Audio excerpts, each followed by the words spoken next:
Good morning, everyone. Today we will listen the story, the story from our friends who live in Jember, the Tanokan community, right? Yeah. And so it's part. This program is part from the program Kemandirian. So every year you will join the community service program. You will join the living program. So for the first year you will live in at conservation place, atau conservation community. In the second year you will professional living, and the last year, the third year, you will live in at Jember and Jepang and Jerman. It's and regional and national and international living. You can choose one of them. Okay. Are you ready? Okay. Who? The first speaker? Okay. Time is yours, Time, place, and everything is yours. How many slides? 56. Okay. Good result. Okay. Assalamualaikum warahmatullahi wabarakatuh. Good morning, everybody. Good morning, everyone. Today, we are gonna present about our living in Jember. But firstly, I want to do tepuk semangat. Please still remember. I will practice. Tepuk semangat. Ayo. Semangat. I know it's kind of cringe, but okay. You remember? Tepuk semangat. Ayo. Semangat. Okay. Without further ado, our present about living in Jember, a journey of togetherness, experiences, and life lessons. Next, please. Next slide. Big. Today, who don't know about Jember? Jember is located in the West Java. East Java. Straight from the bottom of the Jember, and this is the location of Yogyakarta. Next slide. Again. Pakai penggaris dong. The range is 380 kilometers. Next. Today I'll present about Kabupaten Jember first. Okay. Next. We live in Kecamatan Ledu Ombo. We live in Kecamatan Ledu Ombo. It's one of the Kecamatan in Kabupaten Jember. So we live in Kabupaten, not in the city. Next. In the Kecamatan Ledu Ombo, there is 7 destinations, which are. Next. First is pesantren kopi. The aslinya itu namanya Atanwil, but we usually call it pesantren kopi. Next, Batik Mizjan. Next, sekolah Pak Bapak and Bu Ibu. It's the Madura. Madura is Pak Bapak is Bapak Bapak, as we know. Bu Ibu is Ibu Ibu. And we will explain it later on. Next. And the next is Pasar Lumpur. Next. Eliza Ibo. Next. Sekolah Eyang. Next. And the last one is Tanokal, the place that you live. Next. And that's the seventh destination in Kecamatan Dodo Ondo.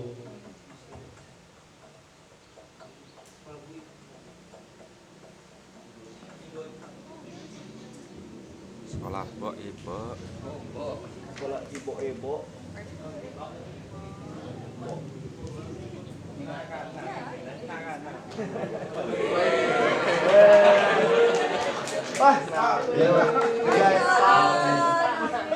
So ini I will use mixed bahasa ya. Jadi di situ ada sekolah ibu-ibu, seperti namanya sekolah ibu merupakan sekolah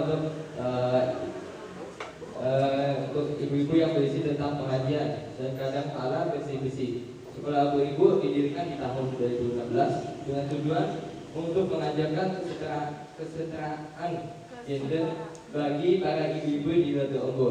Nah, jadi saya sama Mirza, kami berdua itu pergi ke sekolah ibu-ibu. Jadi di sana itu kegiatannya awalnya itu bersih-bersih dulu, bersih-bersih di masjid yang ada seperti yang ada di foto ini. Ada saya. Terus habis itu ada langsung pengajian sama ibu-ibu. Awalnya materinya itu disampaikan dengan menggunakan bahasa Indonesia. Cuma saya sama Mirza tetap nggak paham karena logatnya itu Madura banget. Jadi nggak bikin saya paham. Tapi ada beberapa poin yang saya tangkap dong. Terus di situ ada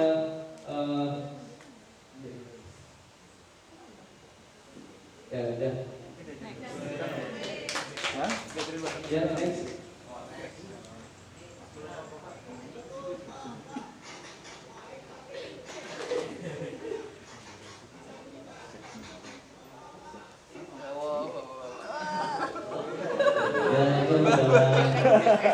Slogan dari bapak-bapak di Dodo Ondo. Ya, jadi destinasi selanjutnya yaitu sekolah bapak-bapak. Jadi sekolah bapak-bapak ini berdiri sebab permintaannya komunitas ibu-ibu tadi, sekolah ibu-ibu. Karena di keluarga itu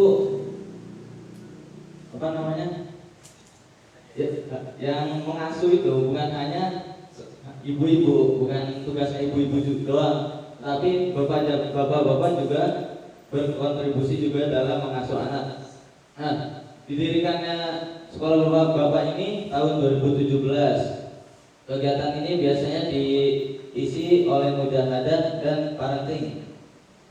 Jadi sekolah bapak-bapak ini ditujukan kepada orang dewasa atau bapak-bapak untuk menambah wawasan tentang pengasuhan anak di Tanokan dan juga tentang ilmu-ilmu pertanian. Karena di sana itu kebanyakan para pekerjanya yaitu buruh tani.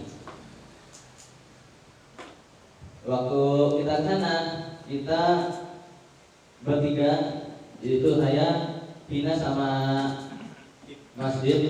Jadi kita ke sana itu acaranya dimulai jam 8 malam. Dan dari Tanokan sendiri tempat kita tinggal ke sekolah bapak ini sekitar 10 km. Jadi kita janjian jam 6 maghrib itu kita udah ke sana, diizinkan naik motor oleh Bu Cici itu pendiri Tanokannya itu. Kita dibolehkan naik motor untuk pergi ke destinasi sekolah bapak-bapak untuk mengikuti kegiatannya. Jadi ternyata ada miskomunikasi di sana. Sebenarnya itu mulai jam 8 malam, akan tetapi karena ada kesalahan komunikasi, kita nunggu 2 jam dari jam 6 hingga sampai jam 8 malam. Nah, kegiatannya apa sih? Jadi waktu kita di sana itu kita mengikuti kegiatan bapak-bapak. Salah satunya ini bapak-bapak, kita bertiga itu jadi pada waktu itu berbicara tentang informasi. Jadi kalau ada informasi itu nggak boleh langsung dipercaya. Jadi kita harus cari sumbernya itu dari mana. Nah, uniknya di pembelajaran bapak-bapak ini, mereka tidak nggak kayak kita ini belajar di papan tulis atau gitu. Tapi pelajaran yang dari bapak-bapak ini melalui permainan. Jadi kayak hari Kamis itu kita permainan. Jadi di balik permainannya itu ada poin-poinnya. Jadi itu dia sekolah bapak-bapak. Next.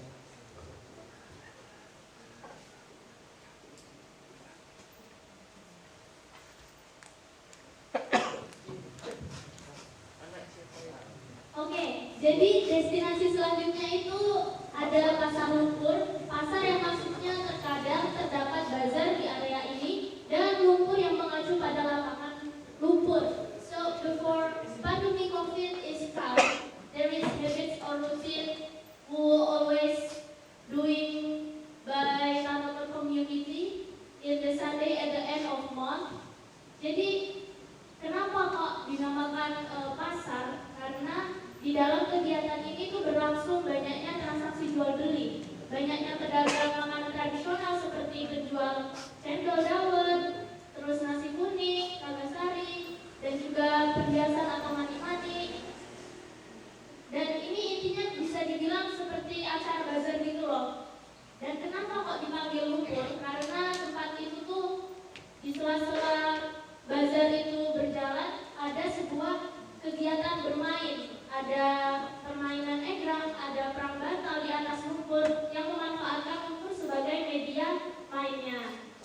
Dan ini tuh kalau di saat pasar lumpur berlangsung, kegiatan ini tuh tidak dipungut biaya. Jadi Pak Suko sendiri selaku pemimpin Tanover menggratiskan bagi orang-orang yang ingin main di pasar lumpur ini. Pasar lumpur merupakan taman bermain anak-anak yang didirikan oleh Tanover di tahun 2017. Would it say to me why the pasar lumpur was created? Because anak-anak kehilangan haknya untuk bermain karena lahan-lahan di Tanover sendiri digunakan untuk membangun perkantoran sehingga space untuk anak-anak bermain lebih sangat terbatas, sehingga kegiatan bermain dan belajar dialihkan ke pasar lumpur. Dan berdasarkan info yang saya dapatkan dari Tanover, pasar lumpur ini tuh only digunakan ketika minggu ceria anak-anak yang setiap minggunya dilaksanakan di pasar lumpur. Dan terkadang still masih digunakan ketika ada pengunjung yang bermain. Contohnya itu di sana ada UPH yang berkunjung ke Tanover dan bermain di pasar lumpur. Dan digunakan juga setiap tahunnya ketika festival egrang berlangsung. Next. Yang selanjutnya ada sekolah yang itu waktu saya senang betul. Mungkin yang nggak suka sekolah. Nah, di sekolah yang ini sekolah ya seperti namanya sekolah yang itu buat lansia. Itu suka sih banget. Ini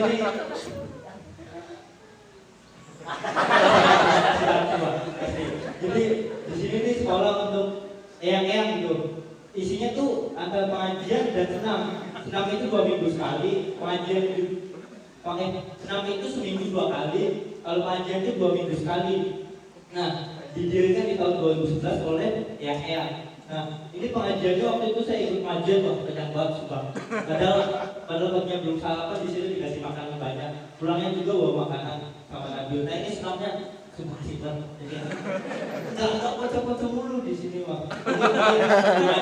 Senam itu sekitar 3 jam, 2 jam setengah atau 3 jam, tapi have fun aja asik gitu. Saya sama yang tuh kayak kesempatan gitu, kayak sama gitu. Padahal beda jauh kan. Tapi asik gitu, gak cuma foto-foto doang, gak cuma ngomel, pokoknya beragam lah senamnya. Jadi ya asik sih walaupun sudah tua tapi jiwanya muda sekali. Next.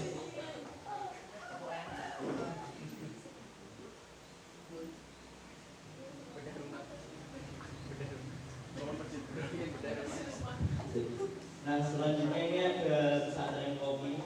Dari name is pesantren At-Tanwir, didirikan pada tahun 2006 oleh Kiai Zainul Wasik.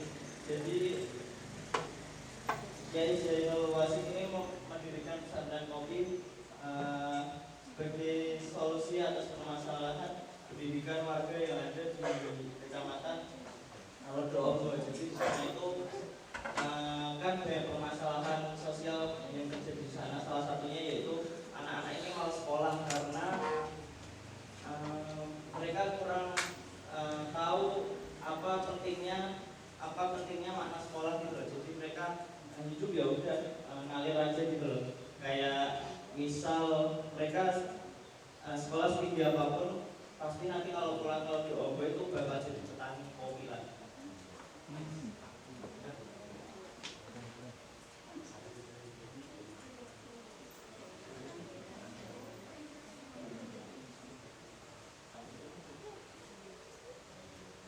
Oke, yang selanjutnya itu ada destinasi wisata belajar Elisa Rainbow. Elisa Rainbow sendiri merupakan sebuah pabrik rumahan yang membuat berbagai pernak-pernik. Jadi ini adalah usaha perhiasan pernak-pernik milik perempuan mantan pekerja migran. Setelah 7 tahun mengadu nasib di Malaysia, Bu Elisa ini memutuskan untuk kembali pulang ke Lodo Ombok tepatnya pada tahun 2002.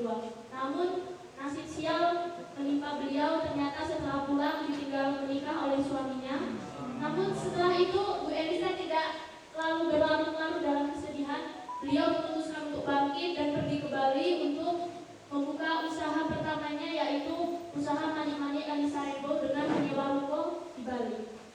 Yang selanjutnya usaha ini didirikan oleh Ibu Elisa yang merupakan mantan imigran, berdiri di tahun 2015 setelah ia pulang dari pekerjaannya sebagai imigran. Pada tahun 2009 itu posisinya Bu Elisa sudah mempunyai suami baru, dan pada tahun 2009 itu juga beliau dicurangi dan dizalimi oleh suaminya, hartanya dihabiskan oleh suaminya ini sehingga Bu Elisa bangkrut. Dan setelah itu Bu Elisa curhat kepada teman bulenya yang dari Australia. Maaf, saya tidak bisa tinggal di Bali lagi, tidak bisa menjadikan rumah saya sebagai tempat kamu mampir ketika main ke Bali gitu. Kenapa? Karena saya sudah bangkrut, sudah tidak punya apa-apa. Lalu kemudian temannya ini memberikan sejumlah modal bagi Bu Elisa untuk bisa membangun usahanya kembali. Tapi Bu Elisa kemudian memilih untuk merintis kembali usahanya di kampung halaman di Lodo Ombok, tepatnya pada tahun 2015, dan saat itu juga tidak berselang lama kemudian bertemu dengan komunitas Tanoker yang juga merupakan komunitas pemberdayaan perempuan mantan pekerja migran. Karena mempunyai visi-misi dan juga mereka merasa satu frekuensi, yaitu ingin beraksi dan istilahnya kalimat berdaya memberdayakan ingin mereka lakukan bersama-sama gitu. Pada akhirnya Bu Elisa ini bergabung dan bermitra dengan Tanoker dan menjadi salah satu bagian dari 7 destinasi di Lodo Ombok pada kampung wisata belajar Tanoker dan memberdayakan banyak mantan pekerja wanita buruh migran itu. Hasil produknya sendiri sudah banyak dikirim ke 24 negara. Bu Elisa bisa mempekerjakan orang-orang di sekitar rumahnya. Karena kecerdasan Bu Elisa tadi melihat tempat yang strategis membangun usaha Mani-Mani di Bali, banyak turis-turis mancanegara yang terpikat hatinya dan kemudian mengajak Bu Elisa untuk menjadi mitra bisnis bersama dan membangun peluang usaha sehingga produk Mani-Maninya ini bisa menembus pasar internasional sampai ke 24 negara di Eropa.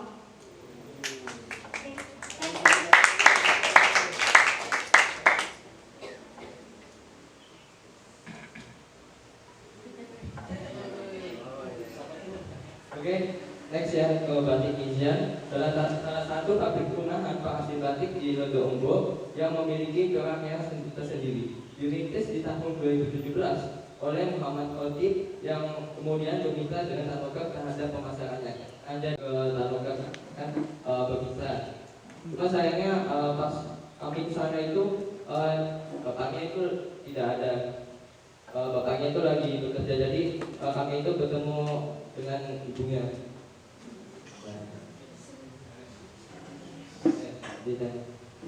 Pas jadi sebelum pandemi itu sempat rame kan, terus pas setelah pandemi itu sempat sempat anjlok, sempat anjlok gitu. Jadi membuat artinya itu udah jarang.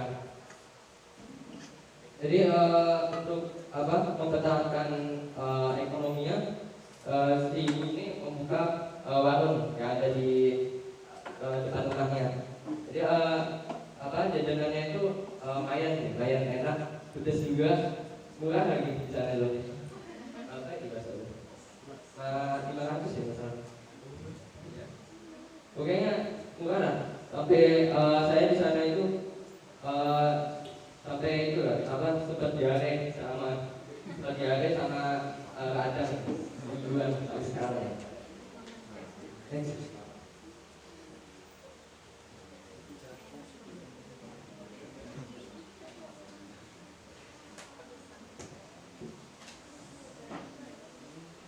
Lanjut, salah satu destinasi wisata yang ada di Lombok yaitu Tanah Permai ini merupakan pusat dari cabang-cabang mitra yang telah disebutkan di awal tadi. Jadi Tanoker ini berdiri, cerita awalnya yaitu Pak Supo dan Bu Cici Fatha ini memiliki keresahan tentang permasalahan sosial yang ada di Kecamatan Lombok. Jadi di sana itu dulunya itu banyak anak-anak pekerja migran yang tidak terurus. Mereka itu kebanyakan nikah itu setelah SD.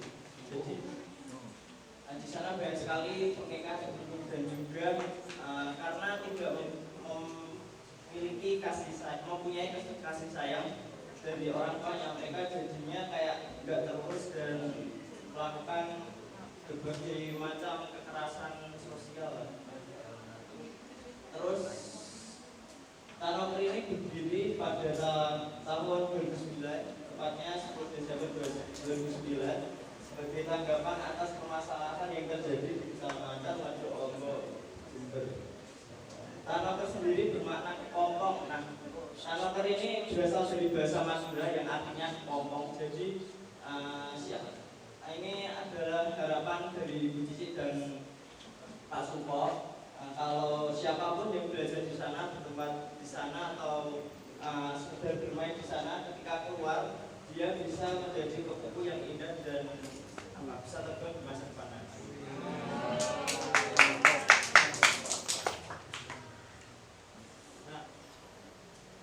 Terus saya bakal cerita tentang fun fact-nya. Tanoker itu didirikan oleh dua sepasang suami istri, Bu Cici seperti yang sudah disebutkan dan Pak Supo Harjo. Nah, Bu Cici ini Sayyidah keturunan Rasulullah dan Pak Suponya itu seorang dabil juga. Nah, kemudian Egrang itu jadi alat utama untuk mengajarkan edukasi kepada anak-anak. Jadi kan anak-anak ibaratnya nggak nemu jalan lah. Nah itu diajarin di Tanoker. Nah di Tanoker sendiri banyak diajarin tentang cara main egrang segala macam gitu. Nah egrangnya sendiri sudah menjadi istilahnya tuh kekhasannya Rejo Ombo. Nah sampai itu ke luar negeri dipamerin egrangnya itu maksudnya karya seninya itu berupa kalian ya. Ada namanya kalian egrang, nanti mungkin bakal ditunjukin di slide berikutnya. Nah itu kalian egrangnya sudah sampai ke luar negeri, bahkan sampai Thailand waktu itu cuma buat presentasi tentang egrang, kalian egrang itu. Kemudian di luar tujuan tadi, Tanoker juga perlahan menjadi wadah dan kita untuk menyatukan Kecamatan Lombok. Nah tujuan destinasi tadi yang ada di Lombok itu semuanya disatukan oleh Tanoker gitu. Jadi kita saling terkait satu sama lain. Akhirnya ibaratnya itu jadi satu badan yang awalnya terpisah-pisah, akhirnya jadi satu badan. Next.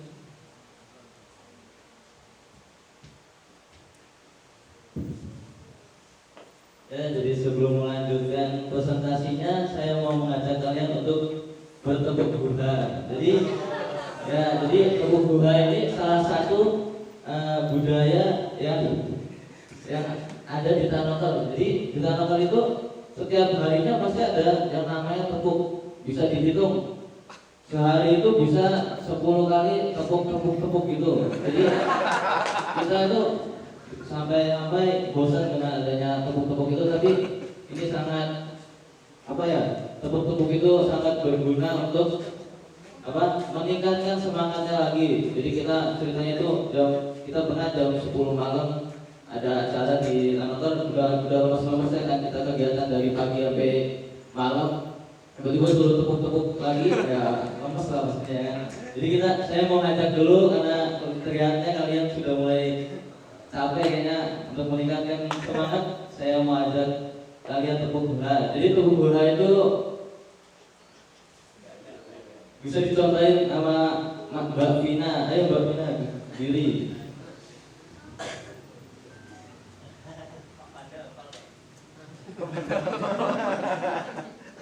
Ya, jadi tepuk buha nanti akan seperti ini ya, bisa dilihat. Tepuk buha.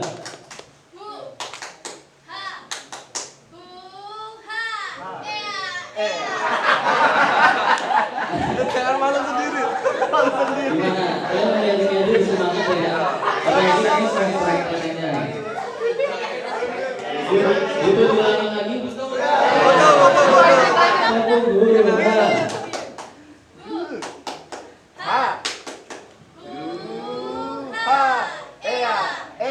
Mantap kali kau. Jadi seperti itu ya. Ada tahu semuanya? Apa? 1, 2, 3, tepuk buha.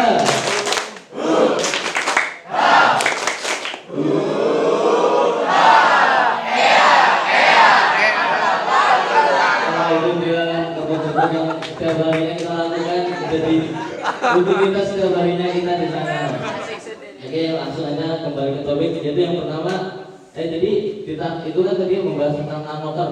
Nah, di dalam Tanokernya sendiri itu ada 4 tempat belajar, yaitu yang pertama terdapat kolam renang untuk anak-anak. Jadi di Tanoker sendiri itu ada namanya tempat kolam renang ini. Jadi setiap hari Rabu kolam renang ini digratiskan untuk seluruh masyarakat. Akan tetapi untuk yang mau renang secara gratis, mereka itu disuruh baca di TBM. Nah, di TBM itu tempat baca masyarakat. Mengapa ada seperti itu? Karena Bu Cicik sendiri beralasan bahwa di Indonesia itu sangat minim tentang literasi. Jadi beliau berkata bahwa banyak orang di Indonesia kalau membaca itu jadi kurang memahami apa yang dia baca. Nah, sehingga diadakannya ini kolam renang gratis itu untuk masyarakat Tanoker agar ini meningkatkan literasi membaca di daerah Redo Kombok itu.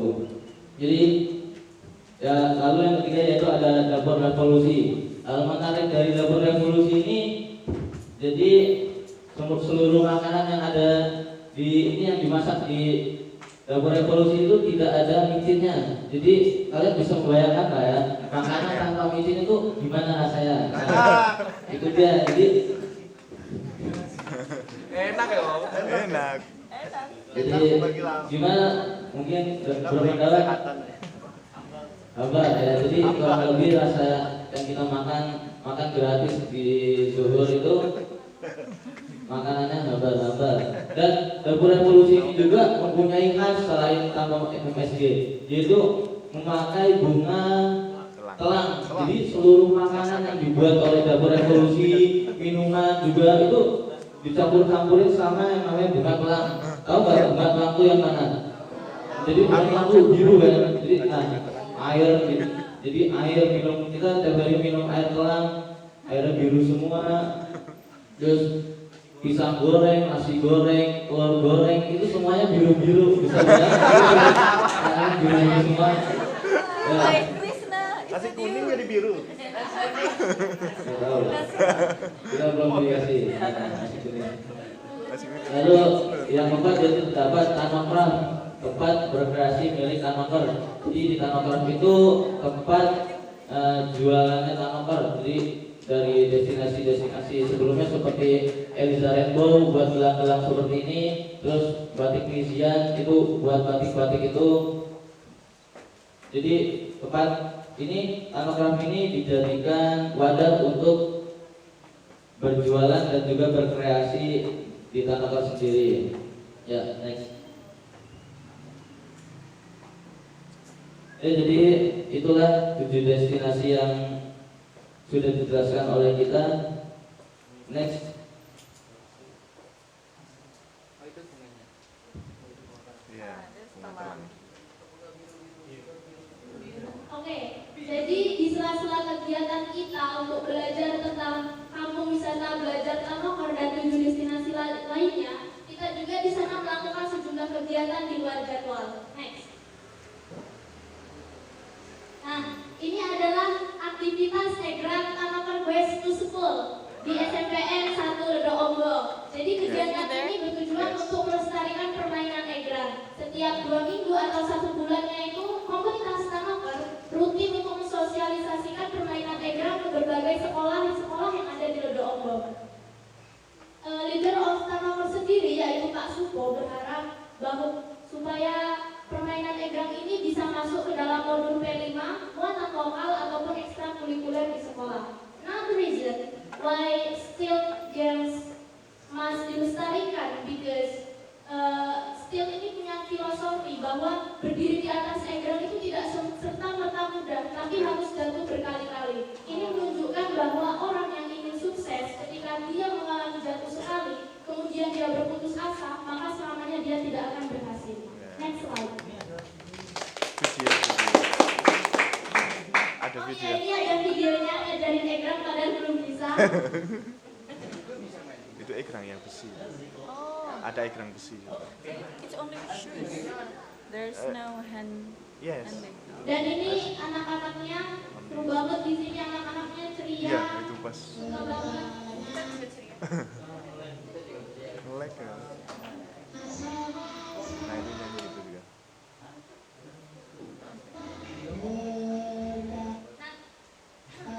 Nanti kita nyanyi ini sama-sama ya. Biar yang kasih tangan. Oke.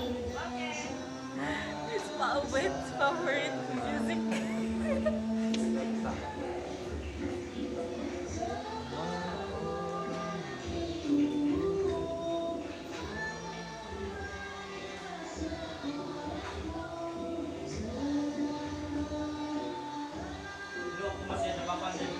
Ya, betul. Enggak, ikut ini.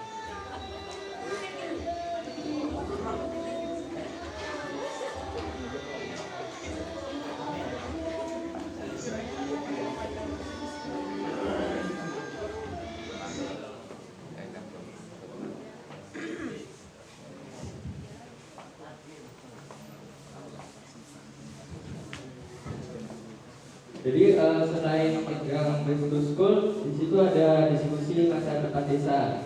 Nah, jadi kami di sana juga ada mengikuti kegiatan sosialisasi atau semacam seminar lah. Jadi hasil yang diskusi ini itu akan diberikan ke pemerintah. Ya, pemerintah desa. Nah, jadi seperti contohnya aja, kami berlima itu mengikuti kegiatan itu yang bertema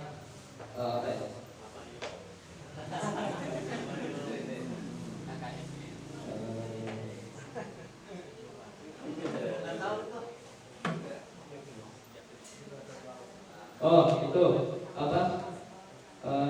pengasuhan gotong royong. Jadi pengasuhan gotong royong, pengasuhan gotong royong itu semacam pengasuhan dari orang tua atau dari kakek nenek itu ke anak kita semua.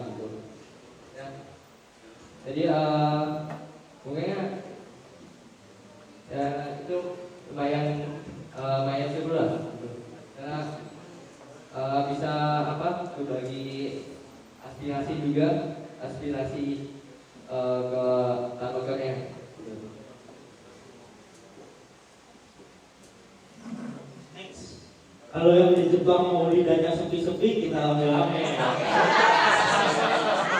Udah sepi, nggak ada makanan, kita wah buset.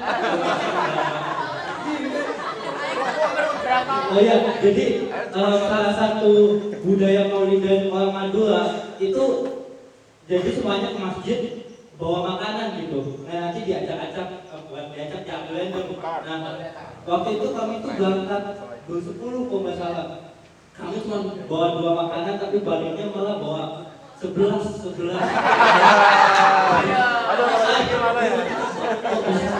Bisa dapat gitu, padahal kan bayangin satu orang kan satu ini dan tapi kita ber-11 cuma bawa 2 tapi dapat semua. Nah setelah pulang kami makan bareng, alhamdulillah sih, bahkan ada yang dapat 2 kan. Bisa di-play. Jadi yang bawah. Jadi budayanya itu semuanya datang ke masjid bawa makanan, habis itu baca maulidan, baca dia bareng-bareng, habis itu langsung balik. Ini salah satu budaya yang saya pelajari di Madura.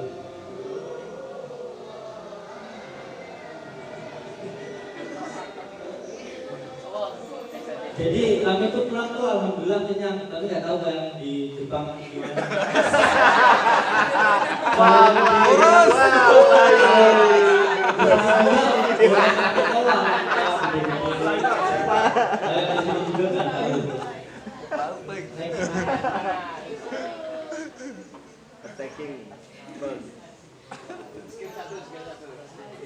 Jadi kegiatan selanjutnya itu ngaji bareng bersama Ustadz Asnawi. Jadi dalam menarik dari ngaji bareng ini, jadi kita ngajarin anak-anak kecil di sana mengaji. Jadi waktu kita ke sana itu berpapasan juga seminggu setelah kita ini ada acara untuk kayak pentas anak-anak kecil. Jadi selain dijadikan tempat mengaji, kumpulan ini itu di Ustadz Asnawi juga belajar berpidato untuk lomba. Jadi anak-anak itu lomba dan diajarin sama Ustadz Asnawi ini. Nah setelah mengajar di musola itu Ustadz Asnawi, kita diajak ke rumahnya Ustadz Asnawi untuk makan-makan bersama. Jadi di sana itu memiliki budaya.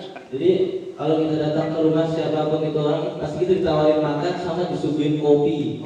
Jadi di sana itu karena semua pekerjaannya itu rata-rata kerja di kebun kopi, jadi setiap rumah pasti kalau kita datangnya pasti menyuguhi kopi. Sampai-sampai kita tuh sehari misal ke rumah tiga rumah. Nah setiap rumahnya pasti kita disuguhin kopi sampai benar-benar ya malamnya susah tidur jadinya. Jadi ya itu. Next. Bisa dilihat tuh ada anak berpidato salah satunya yang sudah kita ajarin juga.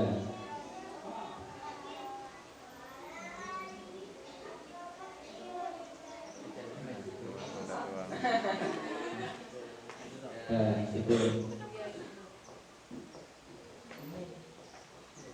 Bahayanya pernikahan dini.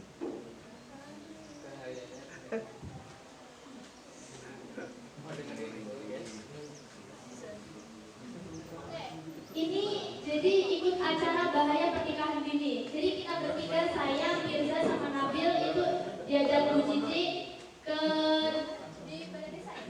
di Balai Desa Ledo Ombo. Di situ kita menghadiri sebuah seminar yang namanya adalah ALSA Social Village Care, The Consequence of Early Marriage. Jadi ini adalah seminar yang diselenggarakan berkat kerjasama Tanoker dan juga mahasiswa UNED, yaitu lebih tepatnya adalah organisasi ALSA, Asian Law Student Association, mahasiswa UNED, untuk memberikan edukasi dan wawasan tentang dampak dan juga pencegahan dari pernikahan dini. Yang sasaran audiensnya sendiri itu merupakan perangkat desa, tokoh masyarakat, dan juga forum anak. nanti.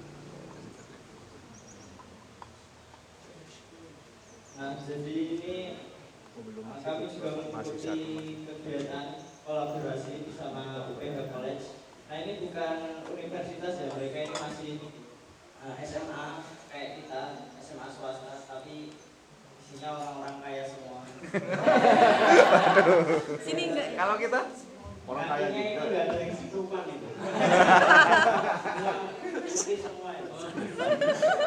Bisa kita lihat di sini kita ada senam, main game dan juga pertunjukan tari egrang dari anak-anak sama. Coba tari egrang.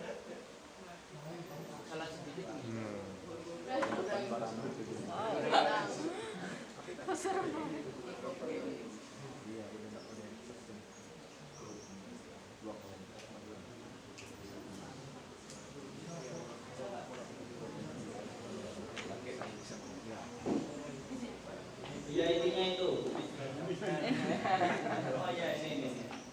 Jadi ini tarian egrang yang digagas oleh anak-anak Talongker itu sendiri. Jadi mereka tuh main kayak gini sejak masih kecil, ini sampai segini.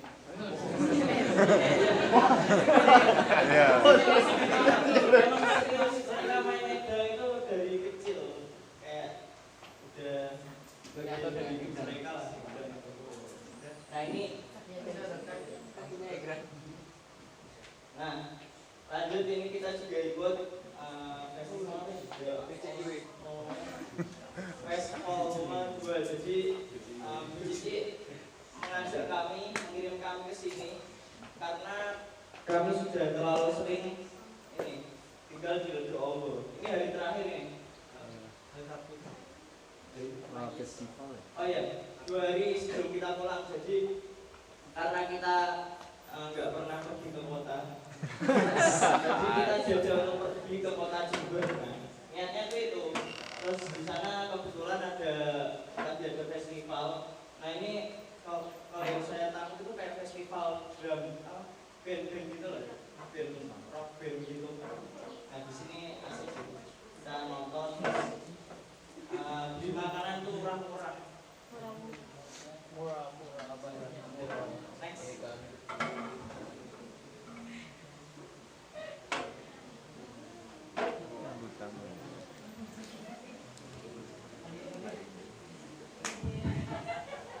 Kita juga ada namanya nyambut tamu. Jadi kami kedapatan nyambut beberapa tamu, tapi kita yang tidak aja. Ini ada waktu dari Gus Durian Jogja, waktu itu lagi mampir. Ini kalau nggak salah pamannya ini ya, asik banget. Ini juga waktu lagi nyambut bule. Jadi ada bule yang ikut event sekitar 4 harian di Tanjung. Jadi di sana itu menyambut tamu. Jadi di Tanjung itu cara nyambutnya itu dengan dengan jatuh sama minuman dalam. Ya. Jadi danau itu bahasa Arab sih, danau, dan cahaya. Ini nih yang dipakai di kepala ini namanya danau. Jadi setiap tamu datang itu pasti dipakein terus disuguhin terang. Jadi itu pasti rutin. Nah ini waktu sama Pak Yai Imam Aziz datang ke Jember pas habis Maulidan malam-malam, beliau datang nyapa-nyapa doang sih. Enggak doang, itu perjalanannya jauh. Ya, sama masih beberapa Jauh loh, 12 jam. Hanya ingin melihat anak-anak.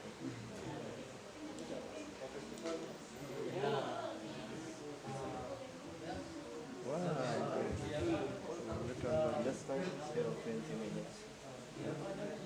Waktunya bisa diturun 8:55. Tadi kata Musnad sampai 9 until 9. 9 pas. Jadi diskon 50. Ya, jadi kegiatan di luar jadwal yang lain ini yaitu saya sama Ibriza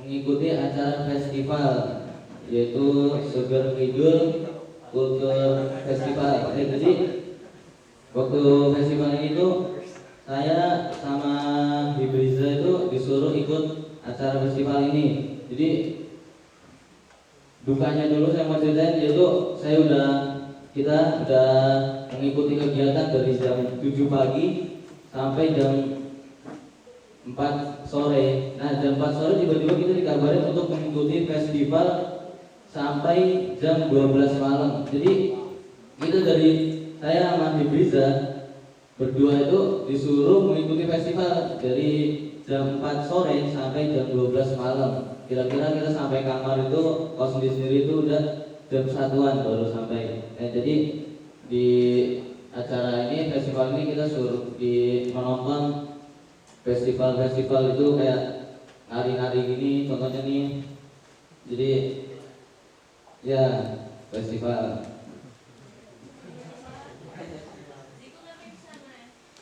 Saya sama Hibriza di sana itu pertama itu nonton, terus juga kita juga jaga tenda dari Nanoker. Jadi di sana itu setiap daerah itu memiliki tenda-tenda untuk berjualan juga mengasih tahu ciri khas budayanya dari tempat masing-masing. Kayak misal kita dari Nanoker itu ciri khasnya yaitu egrang. Habis itu yaudah kita jaga tenda ini sambil ngajarin orang-orang yang lihat-lihat, ngajarin ini main egrang sama ya nonton festival dari berbagai tempat. Oke, next.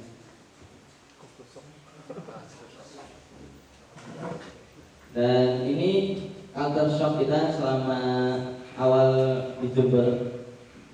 Next, itu yang pertama saya sendiri ya sound gila, sound korek. Nah jadi di sana itu setiap harinya pasti ada acara pasti, kayak setiap malam itu pasti ada acara kayak muter-muter gitu. Misal kalau kita kan pawai obor gitu ya. Nah di sana itu acara jadi ada mobil pick up, di atasnya itu ada sound gede banget.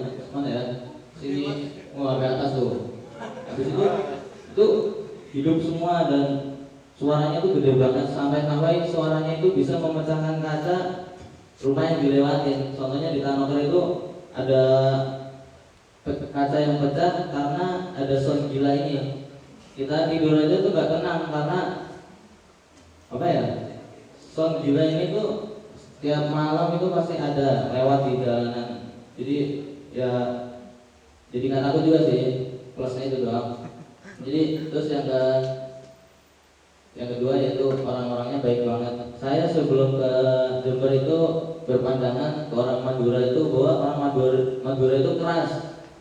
Ya gitu kayak berita-berita yang kita ketahui, misal carok gitu kan, bacok gitu. Ternyata setelah saya di sana hidup berdampingan dengan orang Madura itu orang-orangnya juga baik banget. Contohnya ibu kos saya yang saya tempatin kosnya, dia itu orangnya baik banget. Jadi saya boleh makan di sana cuma 5.000 sekali makan, udah makannya itu bebas, juga lauknya enak-enak gitu. Awalnya saya dibilangin makannya 5.000 cuma ini ya maaf kalau lauknya gitu-gitu aja, makanan kampung. Ternyata waktu besoknya saya makan di sana makanannya enak-enak, ayam, ikan, jadi tempe itu bisa 20%-nya dari 100%, jadi 80%-nya itu enak-enak semua. Ya, jadi sejak saya ke sana saya merubah pikiran saya bahwa orang Madura itu ya baik-baik, nggak sesuai dengan ekspektasi saya bahwa orang Madura itu jahat, orang Madura itu keras ya. Jadi ya. Next. Bapak orang Madura loh. Nah ini culture shock saya ya. Jadi yang pertama banyak festival di sana itu hampir setiap minggu itu mengadakan festival, dan Jember memang dapat dikatakan sebagai kota festival ya karena sering mengadakan festival. Dan karena banyak festival itu tentu saja festival itu memerlukan sound yang sangat keras. Saya juga sedikit shock ketika mengetahui bahwa di sana itu banyak banget sound-sound gede gitu loh. Ya sama yang dikatakan Mas Ibu tadi, sound goreng ini cukup mengganggu saya karena pernah itu satu kasus saya lagi tidur dan waktu saya bangun itu dada saya langsung kayak setengah sadar tuh udah sakit banget di dada itu. Terus lanjut udara dan air yang lebih dingin. Nah di sana saya kan hidup di kos tapi nggak ada kipasnya. Jadi kalau dilogikakan kan bakal panas kan, tapi di sana ternyata nggak panas. Dan airnya itu dingin banget, asik. Terus semua orang di sana kelihatan bahagia. Di sana tuh nggak ada yang nyetel lagu Bernadette. Di sana itu kayak setelahnya tuh DJ, terus dangdut gitu, asik-asiknya. Terus di sana juga MSG. Nah, MSG ini kayak apa ya? Ya gambar nggak enak. Terus orang-orangnya baik semua. Ya, orang-orang Madura baik semua.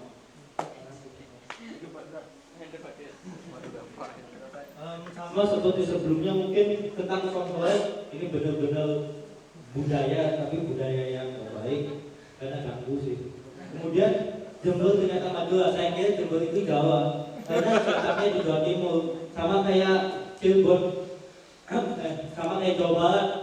Tetapnya di Jawa, tapi kebanyakan orang Sunda. Nah, di sini saya kaget. Di sana ngomong apa gitu kan, tidak paham. Kemudian kita full juga gak ada hari libur. Jadi di sana full hari minggu juga tetap masuk. Kita itu jadwalnya dari jam 8 pagi sampai jam 4 sore itu full. Ada bonus sampai malam.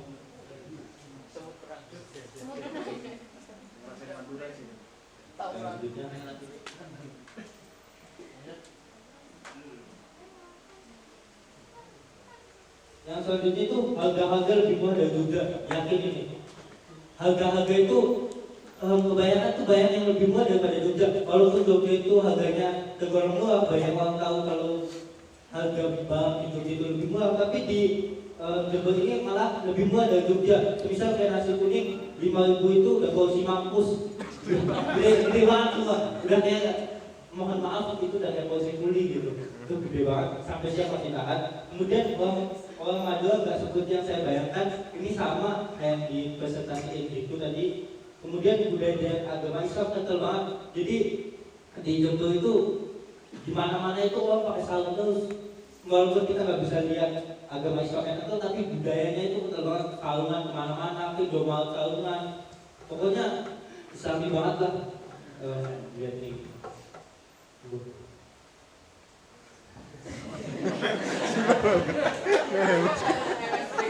Oke, jadi sini ada satu aja ya. Aslinya ada banyak, cuman saya masukin ke suka duka gitu. Jadi sini ada MSG.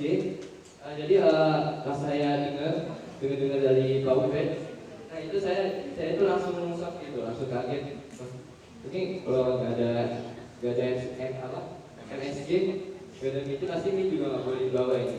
Saya udah pikirannya ke situ. Cuma alhamdulillahnya pas udah ditanukan ya itu ya enak-enak aja makanannya, walaupun agak hangat, cuma masih bisa dimakan gitu. Ya.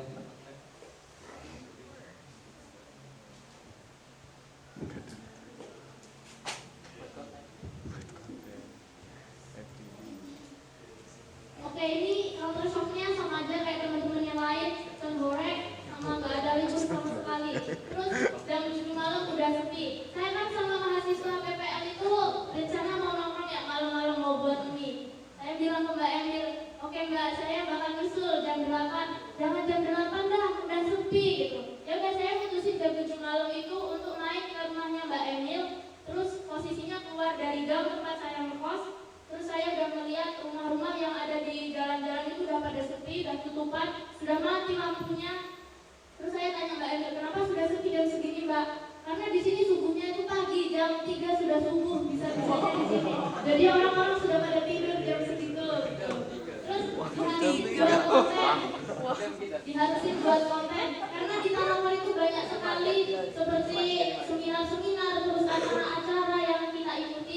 Pak Sumo sendiri itu sering meminta kami, khususnya nggak tahu ya teman-teman yang lain, intinya kalau ketemu saya, Vina mana kontennya gitu. Kan kemarin sudah ngadirin acara sama teman-teman, dibuatlah buat reels katanya gitu. Kita juga sebenarnya diminta untuk buat IG khusus untuk LinkedIn di Tanover untuk posting mini vlog yang kita buat itu. Tapi karena teman-teman yang lain kayaknya nggak setuju, ya udah jadi nggak buat Instagram. Jadi saya mutusin untuk buat mini vlog, terus dikirim ke Bu Cici, dan Bu Cicinya aja yang muslim di Tanover. Ya oke. Next slide. Oh ya, insight. Next, oh ya ini manfaat bunga telang. Ini manfaatnya tidak bisa diomongin ngawur. Jadi saya mencatat karena Bu Cici pas itu kebetulan kita lagi diskusi bareng tentang manfaat bunga telang sama bahaya terigu. Karena di Tanover itu pure, emang hampir semua makanannya pakai bunga telang kayak yang dibilang di situ tadi. Entah dari nasinya, entah dari tehnya atau apapun lah itu. Sampai Bu Cicinya sendiri pun makan bunga telang ini secara mentah karena banyaknya khasiat yang ada pada bunga telang untuk kesehatan. Contohnya untuk meredakan atau menghilangkan pilek, demam, mengurangi hipertensi dan juga penyakit jantung, memelihara kesehatan rambut dan juga kulit. Terus bahaya tepung terigu, because in Tanover gak menggunakan campuran tepung terigu untuk bahan masakannya karena Bu Cici bilang kalau tepung terigu ini mengandung semacam bahan yang namanya itu gluten, yang apabila dikonsumsi oleh anak penderita autis akan menyebabkan anak itu kejang-kejang dan juga kemudian meninggal dunia. Dan kemudian tepung terigu ini mengandung sejumlah senyawa kimia yang namanya alloxan, yang apabila dikonsumsi oleh orang normal secara berlebihan dan berkepanjangan akan mengakibatkan rusaknya usus halus, mengganggu fungsi otak, dan juga mengakibatkan diabetes apabila dikonsumsi pada orang normal. Terus yang selanjutnya bahaya jajanan Indomaret. Banyak jajanan yang dijual dengan pengawet, pemanis, dan juga bahan-bahan kimia yang ada di Indomaret. MSG-nya akut banget, contohnya kayak sebut merek ya, potato, rice, atau toritos itu nggak sehat banget kata Bu Cici. Terus biskuit-biskuit yang mengandung gula yang tinggi, terus minuman Indomaret kayak teh kotak ataupun fresh tea itu nggak baik banget buat kesehatan. Terus dampak dan pencegahan pernikahan dini. Saya kan sama dua teman saya tadi ikut seminar dampak dan pencegahan pernikahan dini. Jadi 4 poin yang saya dapatkan dari dampak dari early marriage itu, yang pertama adalah terjadinya KDRT dalam rumah tangga. Jadi ya bayangin aja ya, anak-anak yang seharusnya menempuh pendidikan di sekolah menengah pertama sudah diharuskan diberikan beban untuk menafkahi keluarganya, untuk mengurus suami dan juga rumah tangganya, dan itu pun rawan terjadi KDRT. Terkadang saja orang-orang yang menikah di usia yang matang, KDRT saja tidak bisa dihindari gitu, apalagi mereka. Yang selanjutnya, meningkatkan risiko kematian ibu dan bayi. Karena pada umur 12 tahun, seorang anak hamil itu organ reproduksinya kan belum matang. Jadi meningkatkan risiko kematian ketika melahirkan entah itu secara normal ataupun secara sesar. Yang ketiga itu karena suami muda belum siap untuk menafkahi keluarganya. Jadi di situ ya anak SMP mau kerja apa ya, misalkan. Jadi itu yang mengakibatkan timbulnya siklus kemiskinan yang baru di Tanover Ledo. Terus yang selanjutnya adalah masalah psikologis, karena ketidakmatangan emosional yang ada pada pasangan muda ini mengakibatkan sering timbulnya percekcokan atau bahkan KDRT di dalam rumah tangga mereka. Terus yang selanjutnya adalah gimana sih pencegahan pernikahan dini yang saya dapatkan dari seminar ini. Jadi untuk edukasinya sendiri adalah seorang anak itu harus bisa dekat dengan orang tua lawan jenisnya. Contohnya di sini adalah seorang anak perempuan harus bisa dekat dengan ayahnya, dan sebaliknya seorang anak lelaki harus bisa dekat dengan ibunya, supaya dapat membangun benteng emosional yang kuat, supaya mereka tidak mudah jatuh cinta bersama dengan lawan jenis secara sembarangan. Kedekatan anak dengan orang tua lawan jenis, juga dekat dengan orang tua lawan jenisnya, maka akan punya standar cinta yang tinggi karena mereka punya ekspektasi bahwa cinta dan kasih sayang harus tulus, penuh perhatian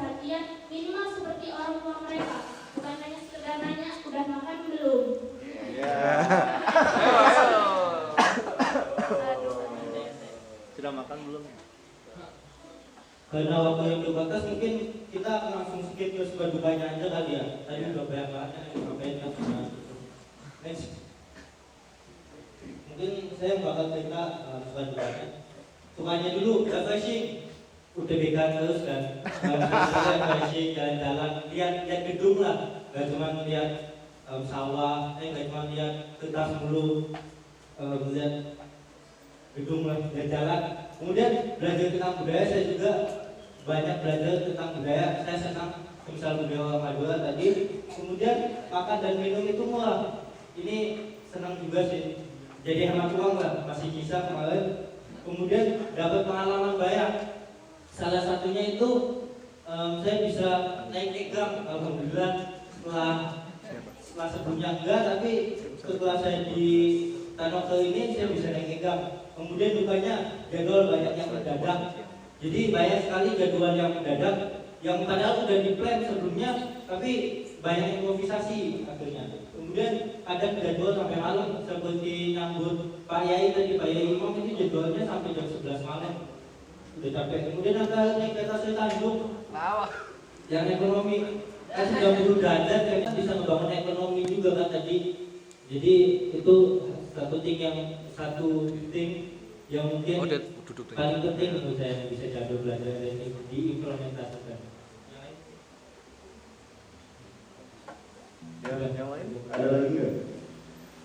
Selain tadi ya, relationship, beberapa job, ekonomi ya, ekonomi going ya di sekitar saya rasa itu memang saran yang sangat baik ya dari Mirza ya, bagaimana punya demikian as a school, as a pesantren can grow together ya with the society ya, that's the first thing. Another thing about the value,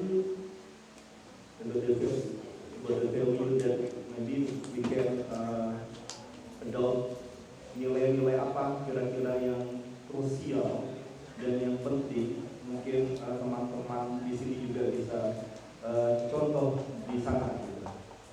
Or maybe not just value but also activity. What the activity we can adopt here from Tanoke.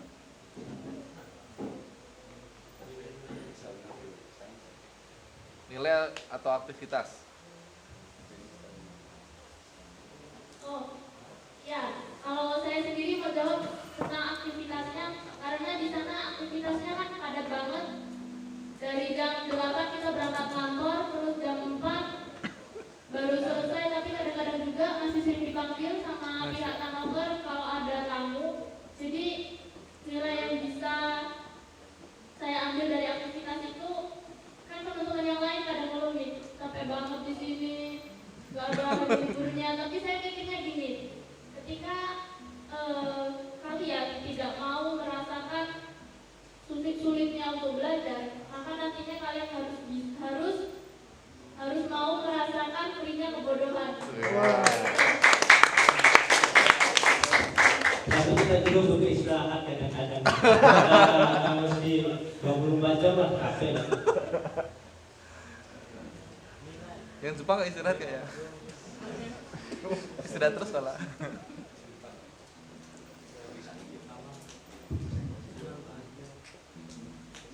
Nilai yang saya dapat dari sana tuh lebih ke sifat atau sikapnya jadi Bu Cici ya. Jadi Bu Cici kan ini kan orang ternama lah ya. Dia kan S3 di Australia, terus Pak Suko juga ini dokter juga, tapi mau ketemu sama siapapun itu sifatnya tetap sama, berbeda hati, ceria, so asik gitu. So asik. Tapi asik deh. Itu sih. Jadi terus nilai kebersamaan juga saya rasakan di sana kayak seluruh destinasi wisata yang ada di sana, destinasi wisata belajar yang ada di sana itu saling mendukung satu sama lain untuk menciptakan kecamatan Lubuk yang lebih baik daripada sebelumnya. Dan itu sudah sangat terbukti karena dulu kan memang tingkat pernikahan di sana sangat tinggi. Nah, setelah adanya sekolah bapak-bapak, ibu-ibu, Tanoke itu sudah mulai berkurang sedikit demi sedikit. Jadi itu sih kebersamaan untuk mencapai suatu tujuan yang sama.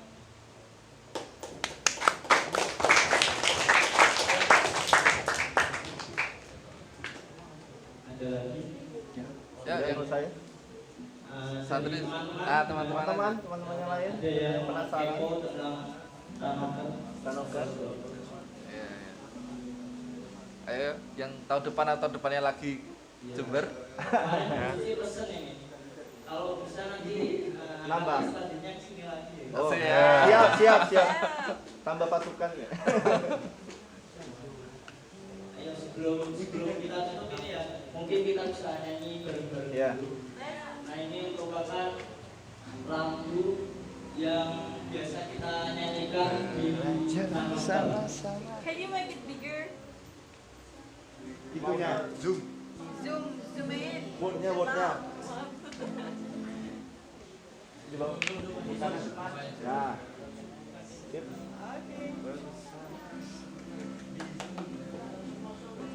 Oh ini lagu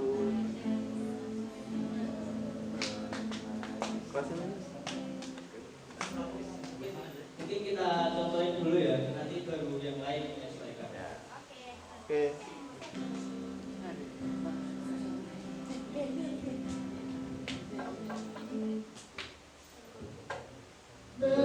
Belajar sama-sama, bermain sama-sama, kerja sama-sama,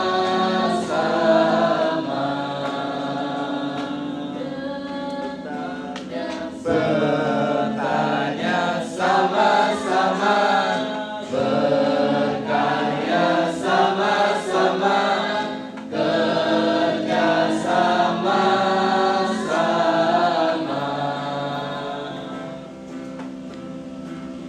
Semua orang itu guru, alam raya sekolahku, sejahteralah bangsaku.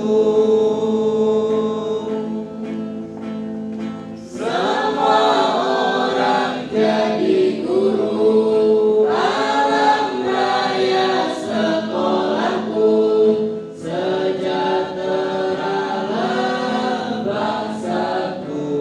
Ayo supaya Belajar sama-sama, bermain sama-sama, kerja sama-sama,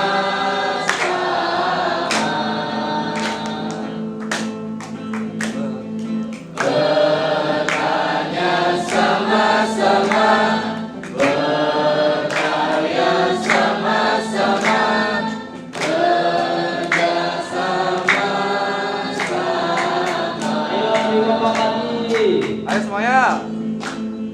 Semua orang itu guru, alam raya sekolahku, sejahteralah bangsaku. Semua orang jadi guru, alam raya sekolahku, sejahteralah bangsaku.